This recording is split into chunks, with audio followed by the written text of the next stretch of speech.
नमस्कार दोस्तों, आज हम बात करेंगे पेरिस 2024 ओलंपिक के बारे में। 26 जुलाई से 11 अगस्त तक चलने वाले पेरिस 2024 ओलंपिक में देश के लिए पदक और गौरव हासिल करने के लिए गए दल में कुल 117 भारतीय एथलीट शामिल हुए थे। कुल मिलाकर भारत ने पेरिस 2024 ओलंपिक में 6 पदक जीते, जिसमें 1 रजत और 5 कांस्य शामिल रहे। मनु भाकर ने पेरिस 2024 ओलंपिक में भारत के लिए पहला पदक जीता। उन्होंने कांस्य पदक जीता और ओलंपिक शूटिंग पदक जीतने वाली पहली भारतीय महिला बनी। सरबजोत सिंह के साथ मिश्रित टीम 10 मीटर एयर पिस्टल के कांस्य पदक जीतने के बाद उन्होंने ओलंपिक के एक ही संस्करण में 2 पदक जीतने वाली पहली भारतीय बनकर इतिहास रच दिया। स्वप्निल कुसाले ने निशानेबाजी में तीसरा पदक जीतकर इसे ओलंपिक के किसी एक संस्करण में किसी खेल में भारत की सबसे बड़ी उपलब्धि बना दिया। भारतीय पुरुष हॉकी टीम ने पेरिस में कांस्य पदक के साथ अपनी टोक्यो 2020 की सफलता की बराबरी की, जबकि भाला फेंक में रजत पदक जीतने के बाद नीरज चोपड़ा सबसे सफल व्यक्तिगत ओलंपियन बन गए। बाद में अमन सहरावत कुश्ती में कांस्य पदक जीतकर भारत के सबसे कम उम्र के ओलंपिक पदक विजेता बने। हालांकि भारत ने पेरिस 2024 ओलंपिक को खुशी से निराश हुई। भारत 6 संभावित पदकों से चूक गया, जिनमें से अधिकांश पदक मामूली अंतर से हार गए, क्योंकि एथलीट अपनी अपनी स्पर्धाओं में चौथे स्थान पर रहे।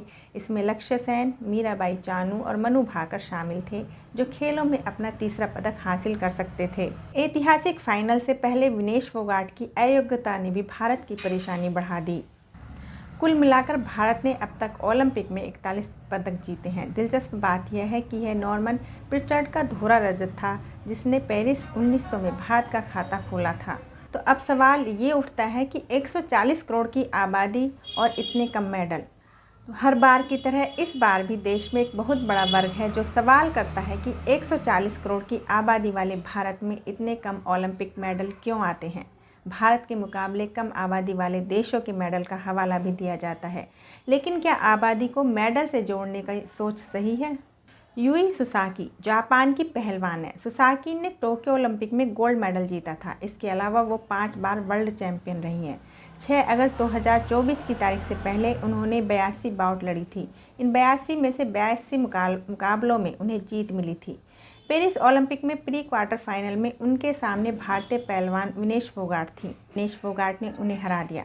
इसके बाद अगले बाउट में जीत हासिल करके विनेश फोगाट सेमीफाइनल में भी पहुंच गई। ये संभव है कि विनेश फोगाट मेडल ना जीत पाएं, लेकिन क्या 5 बार की वर्ल्ड चैंपियन और ओलंपिक गोल्ड मेडलिस्ट को हराना कम बात है? एक उदाहरण और लेते हैं। 22 साल के लक्ष्य सेन ओलंपिक के सेमीफाइनल में पहुंचने वाले पहले भारतीय बैडमिंटन खिलाड़ी हैं। सेमीफाइनल तक पहुंचने के रास्ते में उन्होंने दुनिया के नंबर 3 खिलाड़ी जोनाथन क्रिस्टी को हराया। टोक्यो ओलंपिक के सेमीफाइनलिस्ट को हराया। बावजूद इसके लक्ष्य सेन ओलंपिक में मेडल नहीं जीत पाए। क्या इससे उनकी उपलब्धि कम हो गई? 2020 टोक्यो ओलंपिक में अदिति अशोक गोल्फ जैसे खेल में चौथे नंबर पर थी। सिर्फ एक शॉट की वजह से उनका ओलंपिक मेडल फिसल गया था। इससे पहले दीपा करमाकर जिम्नास्टिक के खेल में ऐसा कारनामा कर चुकी हैं। वो भी चौथे नंबर पर थी, यानी ब्रॉन्ज मेडल से चूक गई थीं। भारत में ऐसे दर्जनों उदाहरण और हैं जहां भारतीय एथलीट चौथे नंबर पर रहे। एक आध इंच भी किस्मत का साथ मिला होता तो उनकी झोली में भी मेडल होते। इसलिए सबसे पहले उनकी उपलब्धि को सलाम करना चाहिए। अब आते हैं आबादी के मेडल कनेक्शन वाली बात पर। सबसे पहले तो खेल प्रेमियों को ये समझना होगा कि ओलंपिक तक पहुंचना ही बहुत बड़ी उपलब्धि होती है। जिस तरह सूरज की रोशनी के आगे चांद तारों की चमक फीकी पड़ जाती है, ओलंपिक खेलों की चमक ऐसी ही होती है। ओलंपिक से बड़ा कुछ भी नहीं है।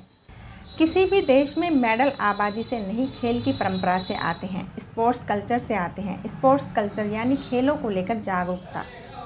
कुछ साल पहले तक हमारे देश में कहावत थी, खेलोगे कूदोगे तो होगे खराब, पढ़ोगे लिखोगे तो बनोगे नवाब। अड़ोस पड़ोस के पार्क में खेलने वाले बच्चों को लोग शरारती मानते थे। कहीं गलती से घर में गेंद चली गई तो लौटाने से लोग इनकार कर देते थे। खेलों को हुड़दंग से जोड़ा जाता था।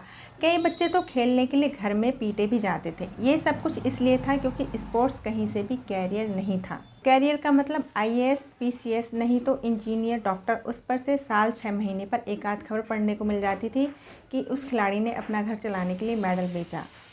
उस रोज़ घर में खेलने वाले बच्चों की और आफत होती थी। माँ बाप कहते थे पढ़ लेना आज का अखबार, फलाने तो चैंपियन थे, मेडल बेचकर घर चला रहे हैं और तुम खेलने में समय खराब कर रहे हो। जाने कितने गोपी चंद, महेश भूपति, धनराज पिल्ले ऐसे ही घरों में मार दिए गए।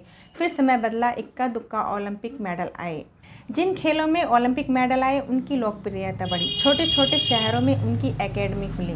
राज्यवर्धन सिंह राठौर 2004 में शूटिंग में सिल्वर मेडल लाए। अगली बार अभिनव बिंद्रा ने गोल्ड मेडल जीत लिया। आज शूटिंग में भारत बड़ी ताकत है। साइना नेहवाल और पीवी सिंधु के बैडमिंटन मेडल्स की वजह से आज बैडमिंटन में हम बड़ी ताकत के तौर पर उभर रहे हैं। भूलिएगा नहीं कि हिंदुस्तान में क्रिकेट तब बड़ा खेल हुआ जब हमने 1983 में वर्ल्ड कप जीत लिया। इन सारी बातों का आबादी से कोई लेना देना नहीं है। साइना नेहवाल ने जिस दिन कहा होगा कि उन्हें बैडमिंटन खेलना है तो उनके माता पिता ने साथ दिया। मनु भाकर ने हरियाणा में झज्जर जैसी जगह पर जब शूटर बनने की ठानी होगी तो उनके माता पिता ने उन्हें नहीं रोका। कुछ एथलीट ऐसे हैं जिनके माँ बाप ने अपनी नौकरी छोड़कर बच्चों के कैरियर के लिए रिस्क लिया। ग्रामीण परिवेश के लोगों ने अपने मवेशी बेच दिए, तब जाकर इतने मेडल आ रहे हैं। आप बनाइए 10 पीवी सिंधु, आप बनने दीजिए 15-20 नीरज चोपड़ा, ले आइए 10-12 साइना नेहवाल, मनु भाकर या विनेश फोगाट, फिर देखिए हमारे भी मेडल ज़्यादा आएंगे। लेकिन 10 पीवी सिंधु, 15-20 नीरज चोपड़ा, 10-12 साइना नेहवाल, मनु भाकर या विनेश फोगाट लाने के लिए हमें भी मेहनत करनी होगी। जाना होगा अपने शहर के स्टेडियमों में जहाँ ये खिलाड़ी बड़े बड़े टूर्नामेंट में सिर्फ 40-50 दर्शकों के बीच खेल रहे होते हैं। ओलंपिक में भारत के पिछड़ने की एक वजह क्रिकेट के प्रति दीवानगी भी है। यह कहना गलत नहीं होगा कि भारत में क्रिकेट की दीवानगी ओलंपिक पदकों पर भारी पड़ रही है। भारत में क्रिकेट की लोकप्रियता इस कदर है कि अन्य खेलों के प्रति ऐसा माहौल ही नहीं बन पा रहा है कि हमारे यहाँ ओलंपिक में पदकों की झड़ी लगने वाले एथलीट तैयार हो सकें। भारतीय खेलों में सियासी दखल से भी इनकार नहीं किया जा सकता है। जनवरी 2023 को विभिन्न मांगों को लेकर भारतीय पहलवानों को दिल्ली में धरना देकर प्रदर्शन तक करना पड़ा था। धरना देने वाले पहलवानों में साक्षी मलिक व बजरंग पूनिया समेत पेरिस ओलंपिक 2024 में फाइनल तक पहुंचकर डिस्क्वालीफाई हुई विनेश फोगाट भी शामिल थी। पहलवानों ने भारतीय कुश्ती संघ पूर्व अध्यक्ष और बीजेपी सांसद ब्रजभूषण शरण सिंह के खिलाफ यौन शोषण तक के आरोप लगाए थे। भारत में ओलंपिक खिलाड़ी हरियाणा तक ही सीमित हैं। इसकी एक बानगी पेरिस ओलंपिक 2024 भी है। पेरिस ओलंपिक में भारतीय दल में 117 एथलीट्स गए थे। इनमें से ज़्यादा 24 एथलीट अकेले हरियाणा से हैं, जबकि 19 एथलीट भेजकर पंजाब दूसरे व 13 एथलीट भेजकर तमिलनाडु तीसरे स्थान पर है। विनेश फोगाट के फाइनल से अयोग्य करार दिए जाने के बाद लोकसभा में बोलते हुए खेल मंत्री मनसुख मंडाविया ने कहा था कि सरकार ने विनेश फोगाट की ट्रेनिंग और स्पोर्ट स्टाफ पर 75 लाख रुपया खर्च किया है। मंडाविया के इस बयान से बवाल मच गया, लेकिन खेल मंत्री के इस बयान ने सिस्टम की हकीकत को उघाड़ दिया। अगर मेडल विजेताओं पर खर्च की दूसरे देशों से तुलना करें तो पाएंगे कि विनेश फोगाट पर सरकार द्वारा किया गया खर्च ऊंट के मुंह में जीरा के समान है। इधर भारत में एक खिलाड़ी को 3-4 महीने के लिए तब मदद मिलती है जब वह ओलंपिक के लिए क्वालिफाई कर जाता है। अपनी किताब पुअर इकोनॉमिक्स में नोबेल पुरस्कार विजेता अभिजीत बनर्जी और एस्ते डुप्लो ने ओलंपिक खेलों में भारत के खराब प्रदर्शन के लिए कुपोषण को जिम्मेदार ठहराया है और सरकार से हेल्थ सेक्टर में ज़्यादा निवेश करने की मांग की है। भारत में कुपोषण के आंकड़े बहुत ज़्यादा भयावह हैं। 2023 के ग्लोबल हंगर इंडेक्स के अनुसार भारत में बच्चों में कुपोषण सबसे ज़्यादा है। भारत के मुकाबले युद्धग्रस्त और अकालग्रस्त यमन और सूडान की स्थिति काफ़ी बेहतर है। हालिया वर्षों में भारत सरकार ने खेलो इंडिया प्रोग्राम के जरिए निवेश को बढ़ाया है। इस साल खेल मंत्रालय को 3400 करोड़ से ज़्यादा का फंड दिया गया है। पिछले वित्तीय वर्ष में यह 3300 करोड़ के करीब था।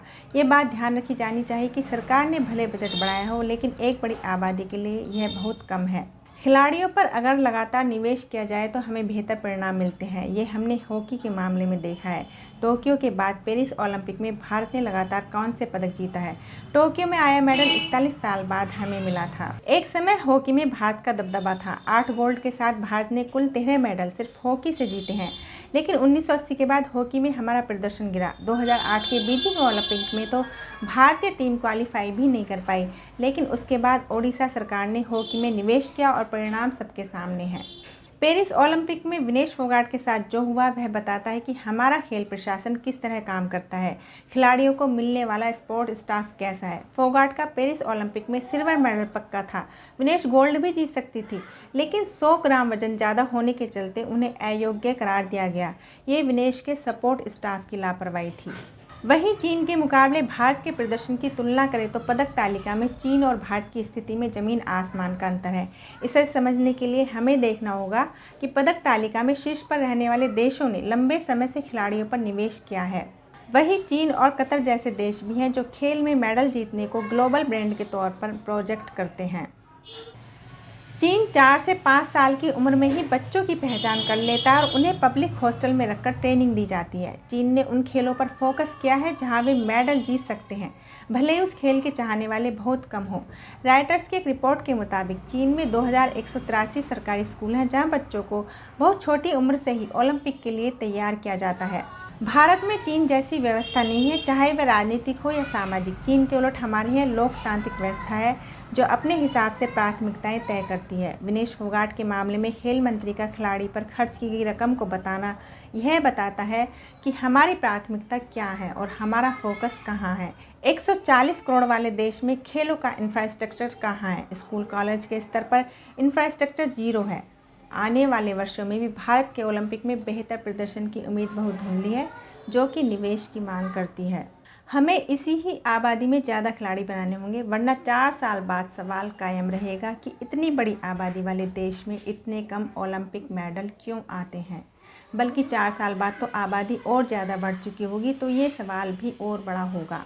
इस सवाल को यहीं ख़त्म कर दीजिए। लगे हाथ ये भी स्वीकार करना होगा कि पिछले 2 दशक को छोड़ दें तो देश की एक बहुत बड़ी आबादी के लिए खेल प्राथमिकता में नहीं थे, लेकिन स्पोर्ट्स भी एक कैरियर है। आज एक मेडल जीतने पर खिलाड़ियों को करोड़ों मिलते हैं। सरकार भी खुलकर खिलाड़ियों का साथ दे रही है। खेलो इंडिया खेलो जैसी योजनाएं आई हैं। जैसे जैसे सोच बदलेगी वैसे वैसे मेडल बढ़ेंगे। तो आज की वीडियो में बस इतना ही। अगर आपको हमारी वीडियो अच्छी लगी है तो प्लीज़ वीडियो को लाइक कीजिए, चैनल को सब्सक्राइब कीजिए और ऐसी ही तमाम जानकारियों के लिए हमारे साथ बने रहें। नमस्कार।